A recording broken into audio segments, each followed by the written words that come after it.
Microwave oven, current rice cooker వంటి అనేక ఆధునిక వంటగది పరికరాలు మన జీవితాన్ని సులభతరం చేస్తాయి. కానీ నేటి ఆధునిక వేగవంతమైన జీవన శైలిలో మనం మన సాంప్రదాయ వంట పద్ధతులను, అవి అందించే ఆరోగ్య ప్రయోజనాలను మర్చిపోతున్నాం. ఒకప్పుడు మన అమ్మలు, అమ్మమ్మలు బియ్యాన్ని బాగా కడిగి కాసేపు నానబెట్టి కట్టెల పొయ్యిపై వండి వార్చేవారు. ఇప్పుడు బియ్యం కడిగి మైక్రోవేవ్లో కొంతసేపు ఉంచితే మెత్తటి అన్నం రెడీ అయిపోతుంది. అన్నం నానబెట్టి వడ్డించే ముందు, వడ్డించే మా అమ్మ నాన్నలతో పోలిస్తే ఆధునిక వంట పద్ధతి మనకు కావాల్సినంత పోషకాలను అందజేసి ఆరోగ్యంగా ఉందా అనే ప్రశ్న తలెత్తుతుంది.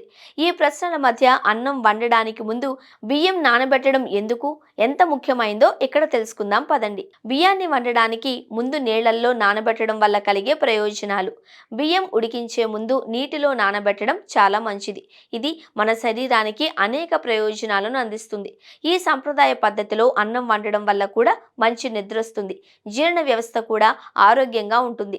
బియ్యాన్ని నీటిలో నానబెట్టడం ద్వారా దానిలోని పోషకాలు బాగా గ్రహించబడతాయి.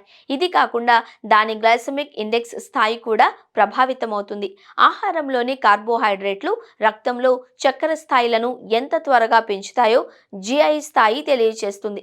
బియ్యం వండడానికి ముందు కాసేపు నీటిలో నానబెట్టడం వల్ల ఎంజైమాటిక్ విచ్ఛిన్నమవుతుంది. ఈ ప్రక్రియ బియ్యంలోని సంక్లిష్ట కార్బోహైడ్రేట్లను సాధారణ చక్కెరలుగా విడదీస్తుంది.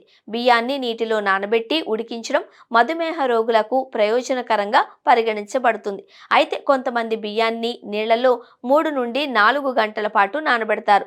అయితే ఇలా చేయడం వల్ల బియ్యంలోని విటమిన్లు, మినరల్స్ నీటిలో కరిగిపోతాయి.